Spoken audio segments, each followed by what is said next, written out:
Chan. My phone flavor for you to listen, picking up like a kicksand, about to get in this shit deep like quicksand. AK Spilly thrill him, may not have heard, but you are about to fill him. Let's reveal him. Time to stop being a fan and start being the man. Here we go. Crash Bandicoot 2. I don't ever even be playing this shit, but I just felt like coming on here, man, and talking some shit real quick. You know, maybe like 20, 30, 45 minutes. I got to get ready to go teach a class in a hot minute. I taught a class earlier today at 8. It was successful. It's one of the best classes I've taught in a long time. Things have become a lot more simple to teach breaking. I used to have trouble teaching breaking to people, but I figured out a way to kind of simplify it, so I'm happy about that. Everybody seemed to enjoy it, so. And then I gotta move on, so that was the high schoolers, and now I gotta go on to the elementary school kids. That's gonna be fun. Little after school program. It's only gonna be a few of them, so shouldn't be too bad, man. We laying the framework, seeing how their brain work, showing them how to do the calculator and stuff like that. So they'll probably jump onto it real quick. They've been learning, been working on what's that? Ow to Macaco, which is basically like a cartwheel into a movement that's very similar to a back handspring. But the cool thing about Macaco is that it allows you to kind of have a hand placed down before you jump over. So you kind of got like it's almost like training wheels for a back handspring. And there's a lot of stuff you can really do with that move too, so it's really cool. Eventually we'll be going into round off back handspring. That'll be the progression of that, right? But also, as it is in capoeira, like a lot of the movements have their own progressions. So, yeah. $2 playthrough. $2. Crash Bandicoot. $2. I ain't even finna sit here and act like I'm finna be a professional at this. I'm probably gonna die a lot of times. So anybody who's watching my playthroughs, especially you who's just joining in, what up though? If you a regular, you already know I'll be dying a lot. So just get ready to be seeing me get my ass kicked. Especially when I'm trying to talk and do this shit at the same time. It's different when I'm playing a fighting game, you know. I had to focus, but so anyway, what do we talk about? Don't know. Chris, what up? What up, cuz? How you doing, bro? It's my main man right here. This is the game professional. This guy can play anything, anywhere, anyhow. It's like he like Neo or something. It's like I apologize for the cruel man, I be randomly thinking about that all the time. Invitation would have been turned down. And I laugh to myself when I think about that. Surrounding you are a series of 5 doors. Through each door lies a well-hidden crystal. Because the way you do it is perfect. Like this. Bring me the crystals, Crash. That is all I will say. I'm turning up the volume. We will speak again. It's the crescendo for me though. Chris, I can't hear this television.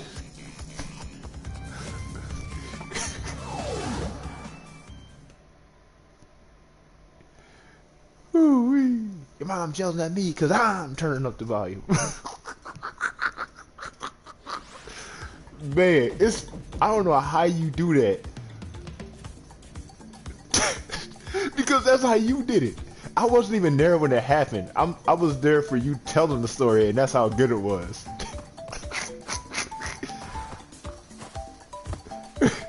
Yeah, man. I wasn't even there in the way that he told it. Yeah. Lord. Man, good times. Woo-wee. My goodness. Great Lakes Crossing and every time we would come over there, we go to Great Lakes Crossing and go to freaking Steak and Shake. Wait, does he have the body slam on here? There it is. Okay. Okay, cool. Oh, I can run in it. Okay. It's kind of dank in there.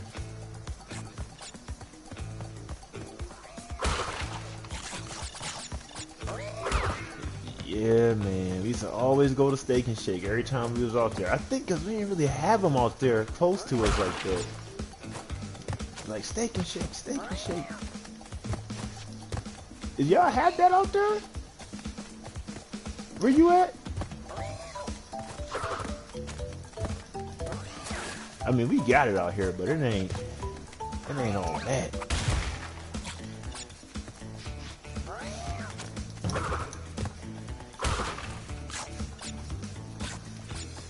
It seemed like it was better back then. Oh, PS4.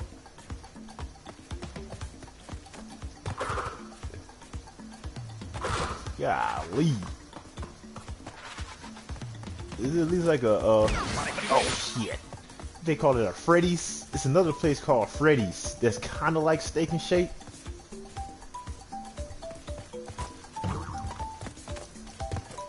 Ooh. I ain't worried about that dude. Yeah, it's a place called Freddy's Steak Burgers or something like that. And it tastes like Steak and Shake a little bit. Because we have that in freaking Clarksville out here. Yeah, man. What's up, the Tekken Tag? We used to go. Oh, the Tekken Tag. Man, look. I gotta figure out. Okay, we're in Arizona.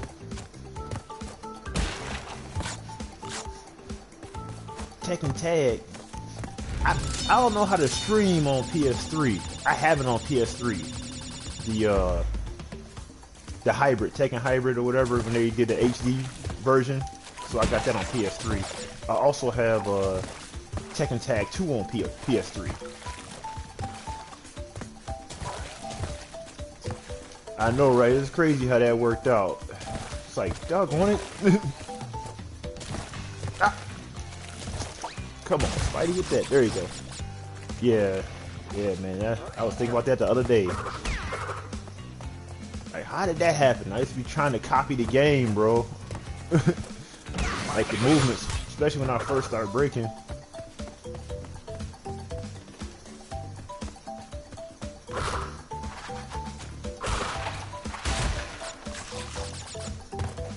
Good old Eddie Gordo, man. And it's crazy, like now I was watching the what you call that? The playthrough of the character, yeah. But they had Harada and the other guy on there. And it seemed like it was cool, the story that the developer was telling. I think one of the developers actually was training capoeira for a few years. And it says he started teaching or something too. So the attention to detail that they put into it, like some of the names of the moves being like accurate, and even the concept of Manjinga, I thought was really interesting that they put that as a gameplay mode. Like it's kind of like a meter. I thought that was dope. Oh, don't get me started on that.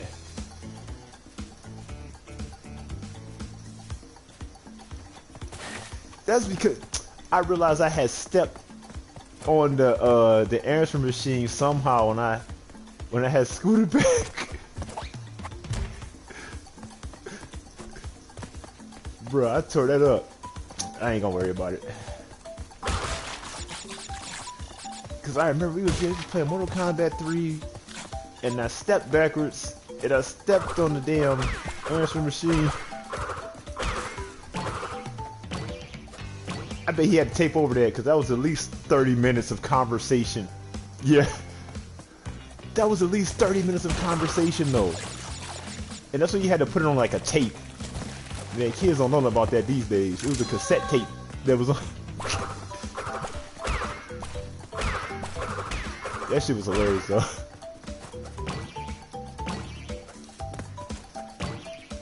Yeah. Playing that freaking game. Freaking Mortal Kombat 3 cheap ass game, man. Oh my god. Talk about nerve wracking.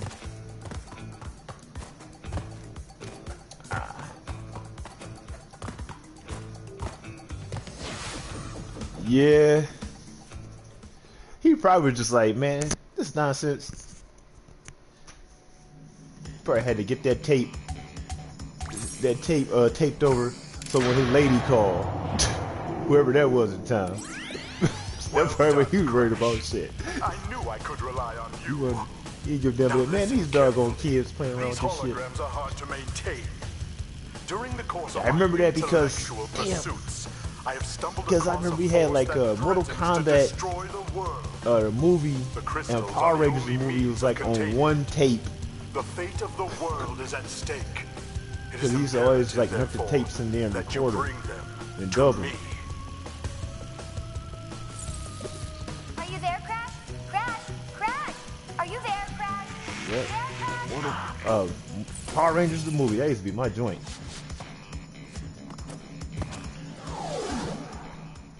Yeah, man. Good time. Y'all need to take that wrestling outside.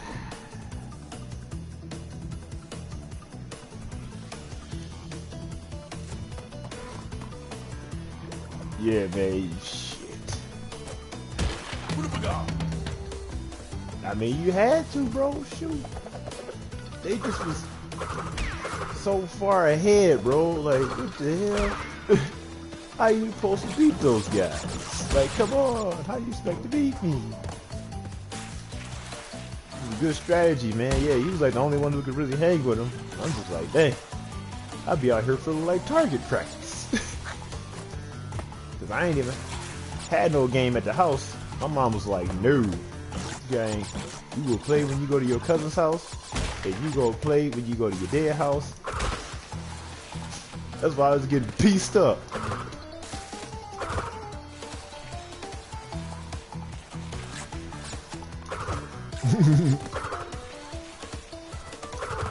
Aye.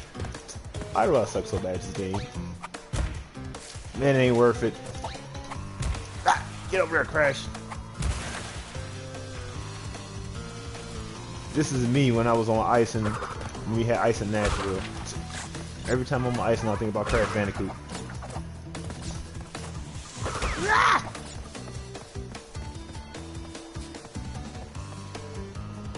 Yeah, that joint used to be the greatest. Dope. Man, playing the damn Genesis, man. Playing all the joints. What was it? Shaq Fu and man, Streets of Rage changed my life. I didn't even know the game existed. You know, play Streets of Rage. I was like, what's Streets of Rage? What is that? I was saying like all one word. I wasn't saying the Streets of Rage. The Streets of Rage. I remember you put that joint on, that music came on. I was like, wait a minute, what is this? That was unlike anything I ever even freaking heard of to get it on here. Forgot how to slide. Come on.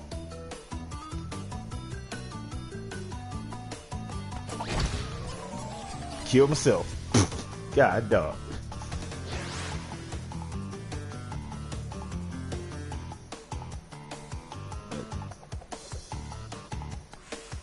Yeah, man. Love you too, cuz. Thanks for stopping by. Good to kick it with you, man. I gotta hit you up. You know what I'm saying? One of these days. Thanks for stopping by, brother. I'ma holler at you, man. Tell the fam I said what's up. All the little cousins and the missus. Tell everybody I said how you doing.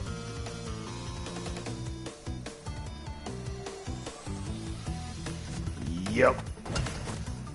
Oh yeah. Oh well. Yeah. I gotta remember these controls. I'm getting terrible with this. Golly. Run!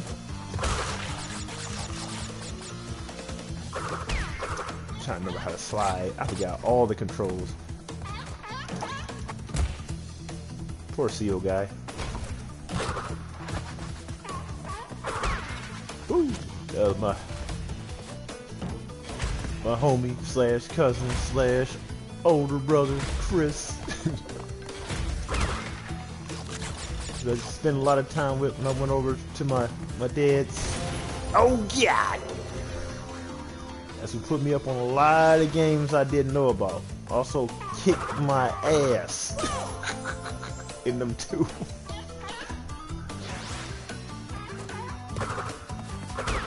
But put me on a lot of games. Hell, it made me tougher in some instances. Cause I ain't have no siblings at the house, so that was like he was the older brother.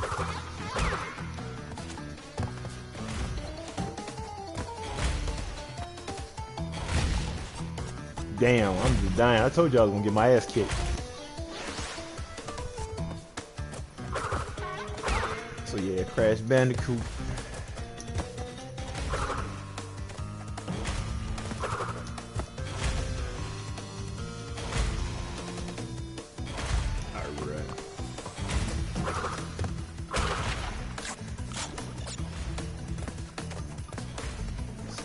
So what's gonna happen is, oh my God, bro, are you kidding me?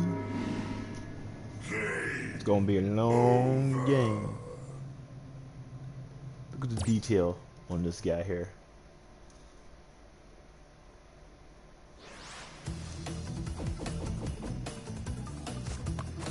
But I also wanted to come on here and I want to come on here and say, oh, that's the slide. Okay, got it. I just want to come over here and say, also RIP to the homie Fat Brandon. I hate to come on here and say things like this, especially cats my age. You know what I'm saying? We was in the same grade, basically.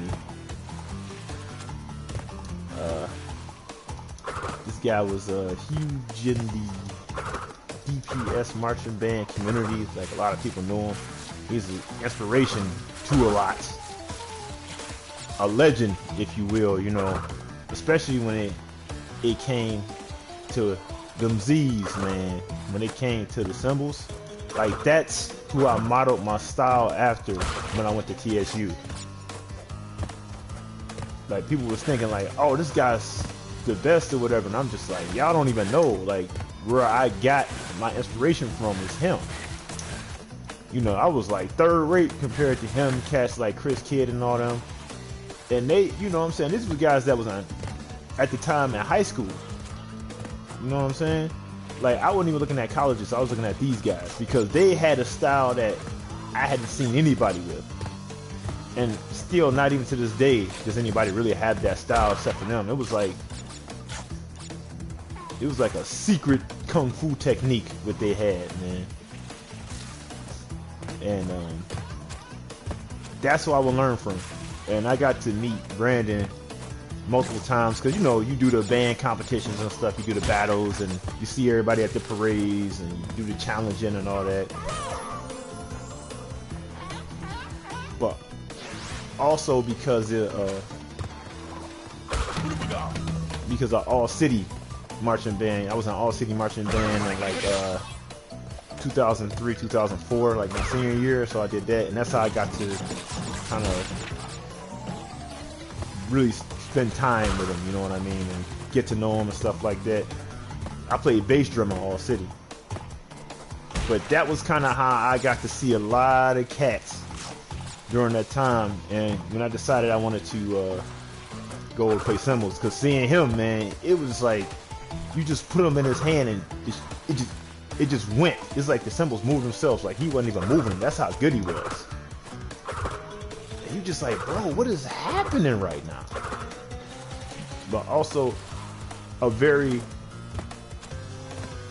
multifaceted musician, because he played the F horn too. You know what I'm saying? But that was indicative at the time of any of them cats who came from Spain. All them cats who came from Spain during that era, they were like the top musicians, like the top. You know, they were the top. So, you know, he was definitely of that ilk, man. And I remember being at All City and watching all the cymbal players go off and stuff. You had cats like, I forgot my man's name. It's a cat with braids that went to he went to Davis Aerospace. They used to call him Davis Aerospace. He was cold with it. I think he went to Spain too. There was another cat that went to Northern. I forgot the guy who went to Northern's name, but he was good too. He had a unique style. He had this single style that I had never seen anybody else replicate. You know. And I think maybe I might have met David from GSA, who also went to Spain, like one time. But yeah, that's where I met Fat Brandon. I got to talk to him the most, man. And he the one who put me up on a game. I remember just one time we did he did a parade somewhere. I forgot where it was. And he had this stick of Dove deodorant. And Cass was like, man, what you got that for? He was like, look, I ain't even gonna hold you. But he had to put like, look, I ain't even gonna hold y'all. You know, if you want to make sure you're not stinking, you put this on. This gonna keep you fresh the whole time. Cause he kind of had a voice like this a little bit. This how he used to talk. You know what I'm saying? Very, oh no, very soft-spoken, but large personality, man. Large personality. God was amazing. So, and also funny as hell too. And I remember them, you know, hearing stories about these guys and the band tapes. These guys like twirling cymbals at the gas station at 5 in the morning or whatever. On 7 Mile, no less. We talk about like straight up dirt, grimy, east side Detroit at 5 in the morning at the gas station. Twirling cymbals, like that's how dedicated these guys were, man. You know.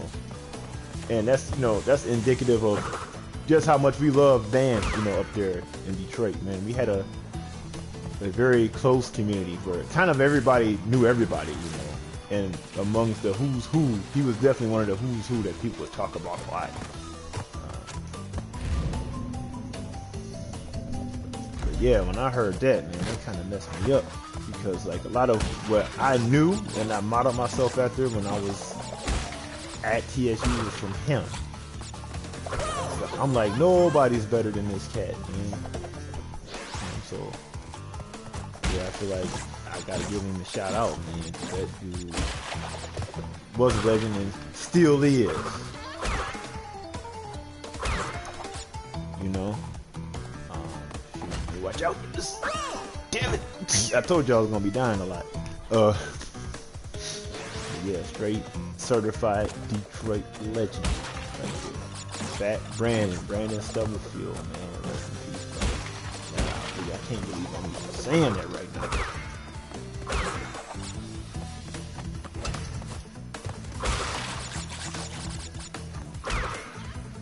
And the thing about him too, man, was that thing that I thought was really dope was how he got his influence for some of those twirls they would make. They would be having some cool like twirls and stuff. They would come up with like 8 counts. I learned about the concept of an 8 count twirl from messing with them. You know what I'm saying? Making these elaborate spins with the cymbals and the songs and stuff like that, which kind of like you would think that playing cymbals would just be boring, like, oh, you just crash them and you put them together at the right time.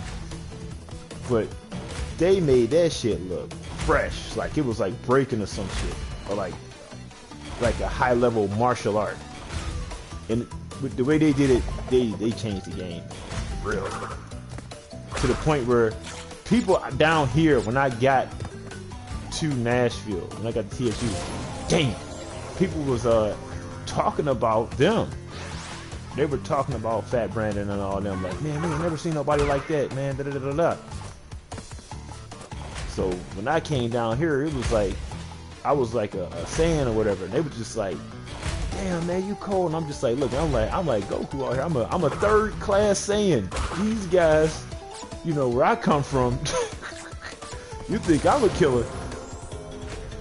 You got to see them like, yeah, we know about Fat Man and all them, man. I was like, damn, okay.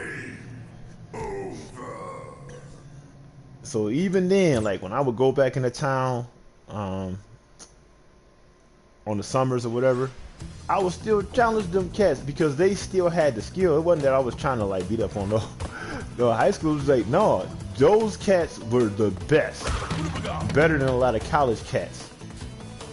And I'm just keeping it 100. So when I would get back home, I was going to challenge them to learn new stuff, you know.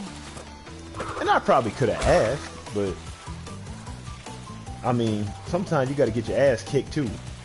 Sometimes the ass whooping help you learn a lot better, you know. So yeah, good times, man. Good times.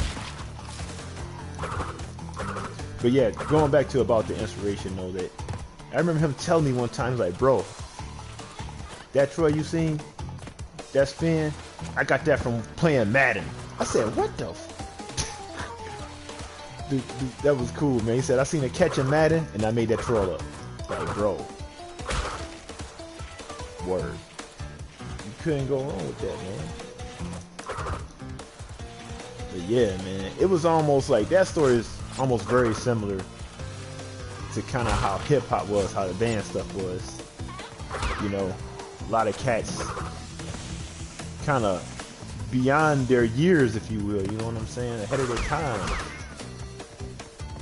You know, and he was one of those guys, definitely. So salute to running into the damn fucking Nitro, man. So salute to Fat Brandon, man. You know, prayers out to his family and loved ones and close friends and all that. Man, I just can't believe I'm saying that. But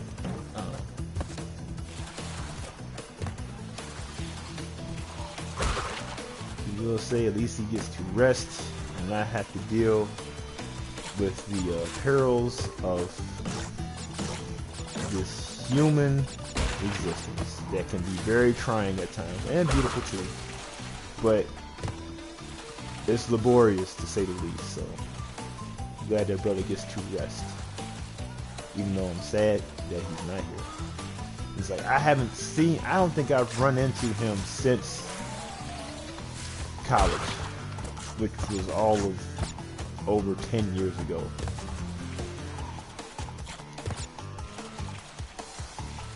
And it's about to be my 20th high school reunion. I still don't know if I'm going.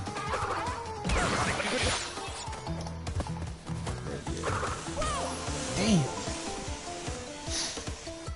Told you I was gonna die. I can't even get past second level. That's how whack I am. Yeah. Rest in peace, Fat Brandon. God damn.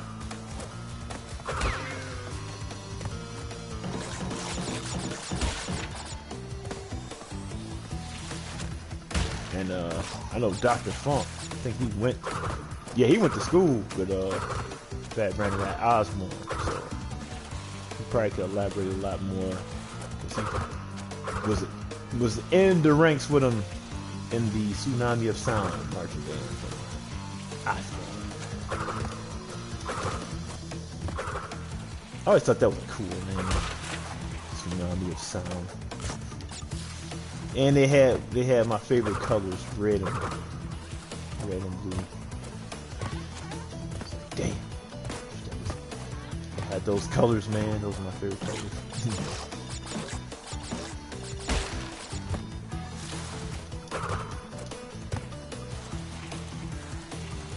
Anyway. Aye!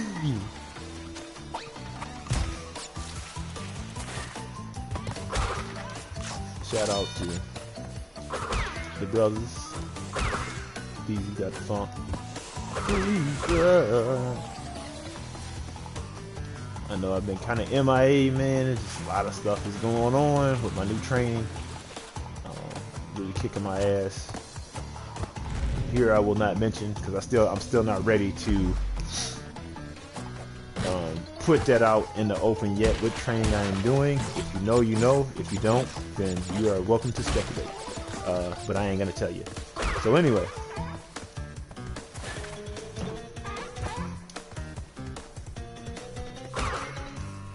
I don't know why he's got to beat these seals up. I mean, literally, they've done nothing to So yeah, my training has been kicking my ass overtime. And yesterday was kind of the worst I felt in a long time. But, I mean, that's part of it. And I'm getting an idea of what it's going to feel like. And I always like to kind of feel that soreness. As weird as that sounds, because it makes me feel like I've done work, you know, like I haven't been lazy. So I appreciate that feeling. You know what I'm saying? Super Saiyans.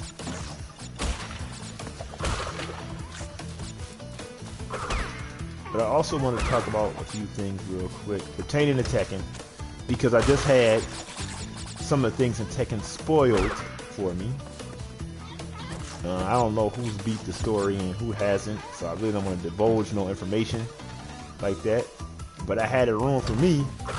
But the spoiler was actually good. It was confirmation for something I did a long time ago on the show, which is what I will say about the connection, the kinetic connection between Tekken and Soul Calibur. You know, how it represents masculine and feminine energy.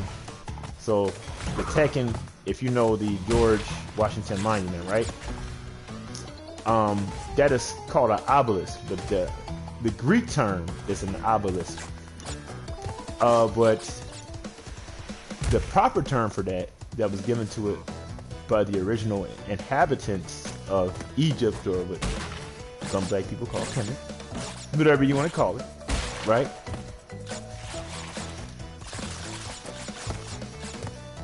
It was called a Tekken, right? So it's kind of a phallic symbol, as is the Iron Fist could be seen as a phallic symbol as well. So, so if you remember watching Tekken Bloodline, there's a scene where I think Paul is talking to Jen about Kazuya. You know, about what happened, or asking about him or something to Jen. I remember they were talking about him, and they cut in the scene to that structure, the obelisk or the Tekken, and they sit on it for a minute. And I remember telling people, like, yo, that was them making a reference to that. That's why they showed it.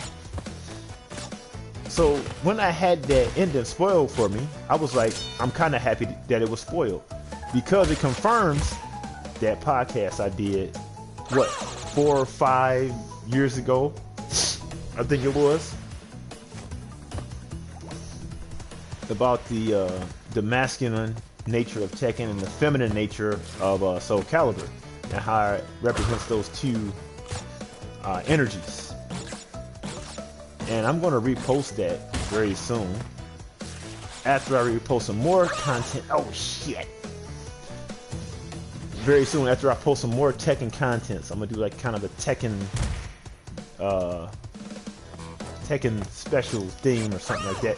Getting my ass kicked. That's why I can't talk and play the game at the same time. It's like one of those things your parents say, you can't eat and drive until you learn how to drive.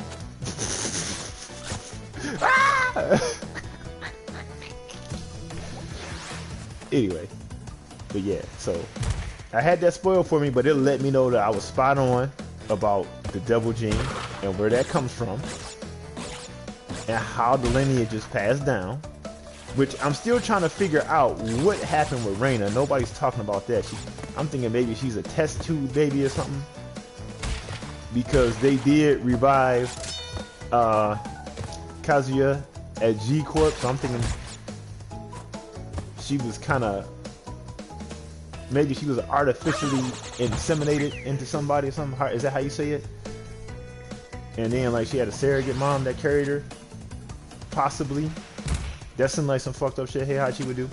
But yeah, it seems the Devil Gene is what I thought. But we're not gonna talk about that, and we're not gonna mention it. And it seems like it traces back to what I thought, like I said. And it's perfect timing for that because Easter is coming up. You know, the death and resurrection, and I tied it in with those concepts as well. So I think I did this podcast around this time. So I will be posting that throwback up along with a special incident or inspiration from Tekken 3 that I just kind of became aware of. But I'm not going to tell you what, because you got to stay tuned for the IG Silly Thrills. And then I will also put it here like I did the last one. So if you wonder what incident or inspiration is, go check out our last short that we did here on Meanwhile on Funkatron about Lightning Force. And you'll be thoroughly surprised. That's if you're into game music and game soundtracks. Yeehaw! So yeah, I was pretty happy about that. I was like, I knew it! I knew it!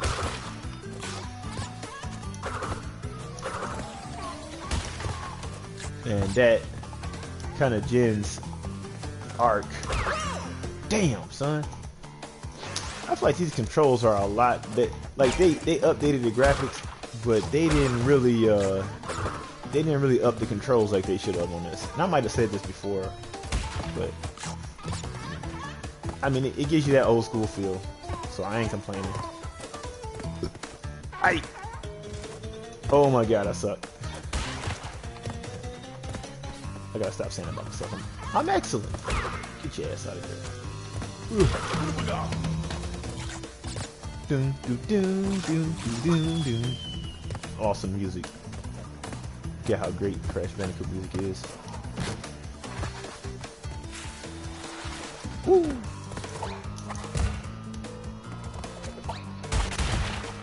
Look like Crash is slicing, bro.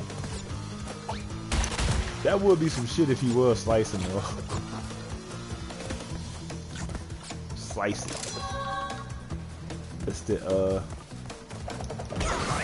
style of Memphis diving that they do on the pools out there. It's a whole thing. Speaking of Slice, the documentary Slice is going to be shown at Global Education Center tomorrow at 4 p.m. coupled with Memphis Magic, a documentary about juking, and both Memphis juking, and both of those filmmakers will be in the building for discussion, and we'll also be having a juking demo by King Jude, one of Nashville's reigning juking champions, and yours truly, Philly the Thrill, aka Spidey Rock. A lot of people don't know I've been juking for like 2 years. I kept it very quiet because I never really want people to know, man. Because every time people know about stuff, man, they be hating and they put their own little, you know, spin on it, and they be putting their bad energy on it. So I didn't really want nobody to know I was doing it, you know. But I have been training, and my teacher is certified. Like, my teacher's certified OG, Dr. Rico. So if anybody want to say, oh, he just posing and shit like that, which I kind of understand because I haven't really been out to Memphis to do it. It's just my schedule's really busy. But I do want to go out there and do some workshops and stuff and do some battles or whatever. And, you know, be out there and do it. Last time I was in Memphis, I was there on assignment from Capoeira stuff. And that kind of took most of my day. But no, my teacher's legit. My teacher is Dr. Rico. So anybody who got any discrepancies or anything like that, you can go talk to him and ask him, did I train? And he will tell you yes. So I train with actual folks who was in that and are respected in that community. So I don't want to hear nothing about nobody saying I'm posing or nothing like that, because I'm not. I'm a dancer, man. Anybody who knows me know I can do multiple styles. I just started with breaking, and then from then on, I've been on the quest to do my due diligence. And at first, man, I wasn't even really on juking like that, because when I first got to TSU, you know, I was kind of getting ostracized a little bit because I was breaking by those cats, and it kind of gave me a bad taste for it, you know, before that. But eventually, you know, because I thought it was popping, or whatever. And eventually what happened was I grew to understand it, you know, the culture and stuff and the music, you know, through like my friends that were from there. Like my boy Vic, he was from Memphis. So I started to become more open-minded, because just as much as I thought they was being closed-minded to me, I was being closed-minded too, out of defensiveness, and I shouldn't have been. And I was missing out on something really great. But, you know, thanks to cats like Vic and Jeff, you know, I was able to open my mind to gain respect for that style of movement. Then it became something that I loved, you know. And it's one of the best styles, one of the toughest styles to go against, I think, too. If you have to do like an all-style battle or some shit, damn, like that. So, damn! This is gonna be a tough one, man. And I said I'm only playing 45 minutes. So. Yeah. So that's kind of my history with it. And since then, I have been on a quest to see the similarities of these different street dances, which there are a lot.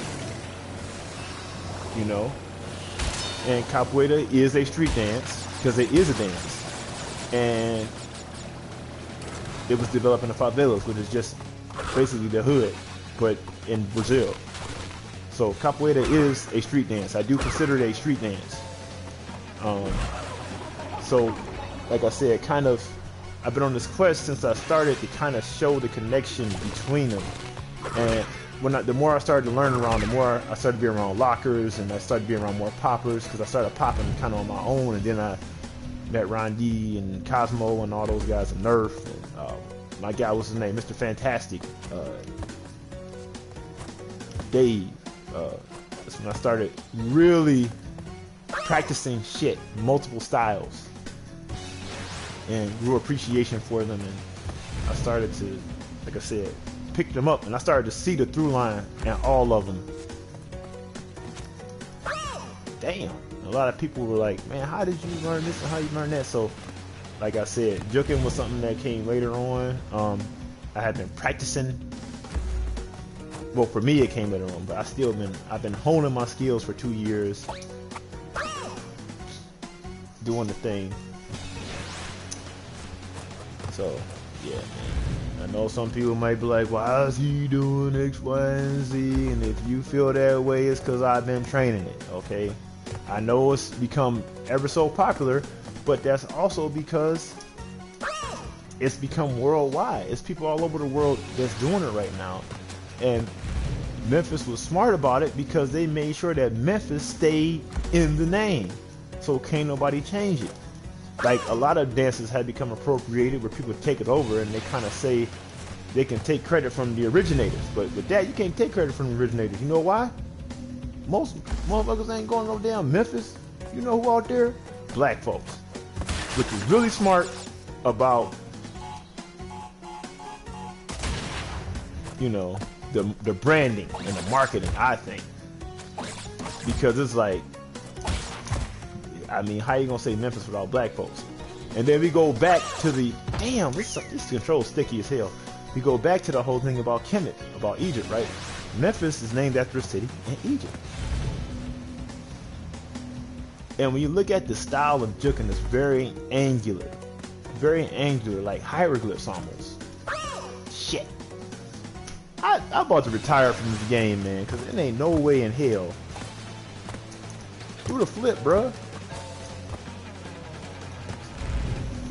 So, yeah, it's very angular, and it can be a very precise style too. You gotta have good lines when you're juking. Like, there's no way around it. Oh yeah.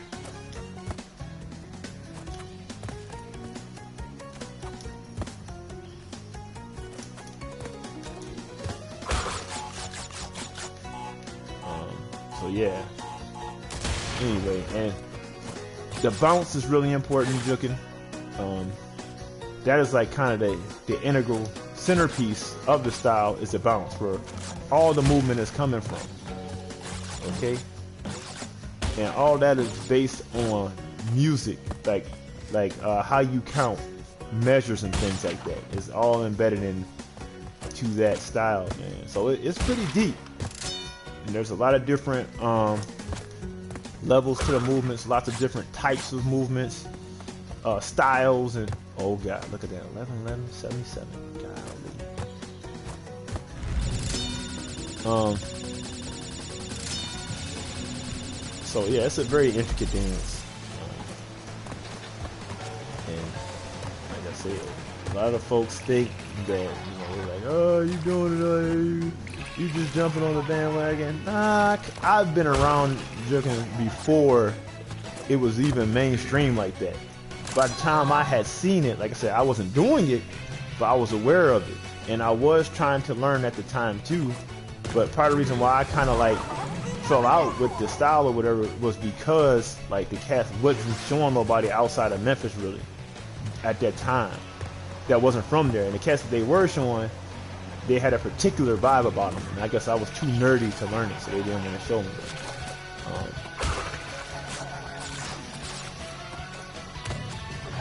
So it is what it is, you know what I'm saying? So I picked up what I could at the time, but like I said, at that time, there wasn't a lot of people who knew about it. Like, cause I would come up north, you know, during the summer and be talking to people like, yeah, you heard of something, and they wasn't even calling it juking back then. Back then they were saying bucking. They was either saying bucking or chopping, is what they would call it. So we was calling that joint bucking back then. It wasn't even called juking. That's how far back I go with it.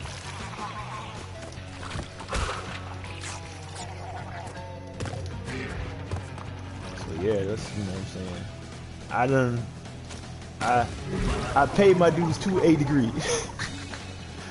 To a degree. So if anybody like, well, what's his credentials and da da da, there you go. And I remember when I was at TSU, there was a guy I used to battle all the time. His name was Buck. He was a tall, light-skinned brother. And me and him used to always battle. Like, if it was a party or it was like a performance or something, we always go head up. And then, like, if I seen him at the club, we would go head up. We was always going at it. And at the time, he was like the guy for that out there. Shit. Yeah. So anyway, they're gonna be showing Slice, a documentary about the Memphis culture of diving, and then double feature with Memphis Magic, documentary about Memphis juking. Look at Crash Breaking, boy. Anyway, so that's gonna be that. We're gonna do that. We're gonna do a demo. Me and King Jew. We're gonna do a demo. We're gonna make it happen. I might have to come back on here and play this again because I'm really kind of rusty. Or I might just leave it on and come back and play it later. I just wanted to play something real quick. Come over here and talk some shit about a few things. Pay my respects to Fat Brandon, rest in peace, man. Golly. Also, rest in peace, Virgil, Black wrestler extraordinaire. And then I think also, who was it? One of the Four Horsemen, right after Ric Flair's birthday, was Orn Anderson. You know, rest in peace. Shit's wild out here, man. Shit's wild. But anyway, as it is, Jermaine Man, Handle Biz, Spidey Rock, aka Rick Chan, motherfucking flavor for you to withstand. About to get loose, kicking off the kickstand, going down the road, you've been told. No longer your friendly neighborhood. The flex and make him pay for good. Making sure my paper good. Make him come. Can't make him stay for good. Spidey Rock, aka Rick Chan. Still, your feeling may not hurt, but I know now that you feel him. Be on the lookout for the throwback of the spirituality of Tekken and Soul Calibur, the comedic spirituality of Tekken and Soul Calibur. I will be bringing that back. And I want you to cross-reference all that stuff. And then also, like I said, be on the lookout for Tekken 3, Incident Inspiration. I'm not going to tell you what it's going to be. Just be on the lookout. Run, record yours, bring the funk flavor to you and yours. Don't sweat the technique. You're in it with the fresh geeks. FYP, TYP, coast to coast, galaxy to galaxy. Peace.